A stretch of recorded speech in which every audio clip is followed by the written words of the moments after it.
કચ્છના વિશ્વવિખ્યાત બન્ની ઘાસ મેદાનમાં ફરી એકવાર કાળિયારની હાજરી જોવા મળશે। સ્વતંત્રતા દિવસના અવસર પર ગુજરાત વન વિભાગ દ્વારા વન્યજીવ સંરક્ષણની દિશામાં મહત્વપૂર્ણ પહેલ હાથ ધરી કુલ 20 કાળિયાર, જેમાં 5 નર અને 15 માદાનો સમાવેશ થાય છે,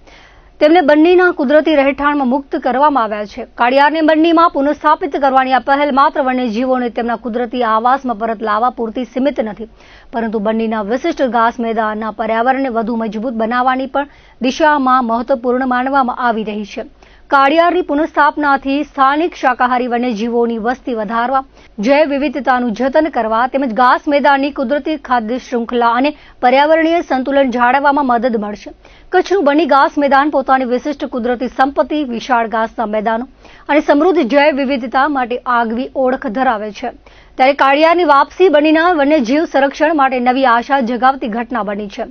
આવા પ્રયાસો કચ્છની અમૂલ્ય કુદરતી વિરાસત અને વન્યજીવોને આવનારી પેઢીઓ માટે સુરક્ષિત રાખવાની દિશામાં મહત્વપૂર્ણ સાબિત થશે। પ્રોજેક્ટ ચિતાના ભાગરૂપે આપણે બન્ની વિસ્તારમાં અત્યારે કામગીરી ચાલુમાં છે અને એક ચિતા માટે થઈને પ્રે બેઝ ઓગમેન્ટેશનની જે કામગીરી અત્યારે બન્નીમાં ચાલી રહી છે, ભાગરૂપે આપણે અલગ અલગ જગ્યાએથી અત્યારે તૃણાહારી પ્રાણીઓ બન્ની ખાતે આપણે એકજૂટ કરી રહ્યા છીએ। એના ભાગરૂપે તાજેતરમાં જ આપણે જાણ્યું હશે કે 15 ઓગસ્ટના રોજ વનતારા તરફથી આપણને 20 કાળિયાર વન્ય પ્રાણીઓ આપણને મળ્યા છે, પરંતુ એ માત્ર એક જ એવું પોપ્યુલેશન નથી કે જે આપણને ત્યાંથી મળ્યું હોય। આપણે એ સિવાય પણ ગુજરાતમાં અન્ય જગ્યાએથી જેમ કે એકતાનગર સરદાર પટેલ ઝૂઓલોજીકલ પાર્ક અને ઇન્દોરા પાર્ક ગાંધીનગર ખાતેથી, તેમજ તાજેતરમાં આપણને ભાવનગર વિસ્તારમાંથી પણ વન્ય પ્રાણી કાળિયારને લાવવા માટેની કેન્દ્ર સરકાર તરફથી મંજૂરી મળેલી છે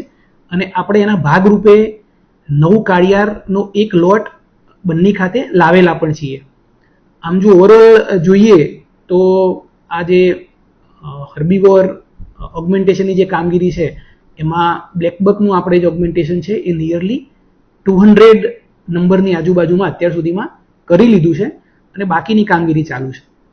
પ્રોજેક્ટ ચિતાની જ્યાં સુધી વાત છે, કારણ કે આ એક ચિતા પ્રોજેક્ટના ભાગરૂપે કામગીરી ચાલુમાં છે, તો એમાં આપણે ગ્રાસલેન્ડ રિસ્ટોરેશનની એ બહુ સારી કામગીરી અહીંયા બન્નીમાં કરી છે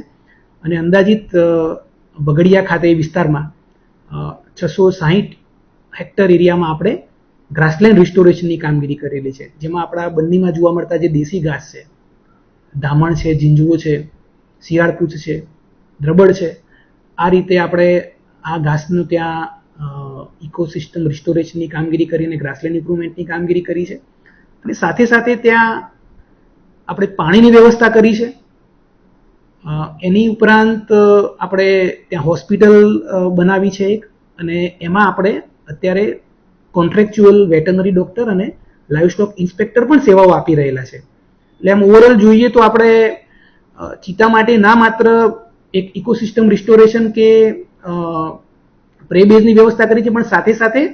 એના હેલ્થને લગતું મોનિટરિંગ આપણા પાસે થાય એ માટેની પણ આપણે વ્યવસ્થા કરેલી છે અને એના માટે આપણે મેડિસિન્સ પણ વસાવી છે અને ઇક્વિપમેન્ટ પણ વસાવેલા છે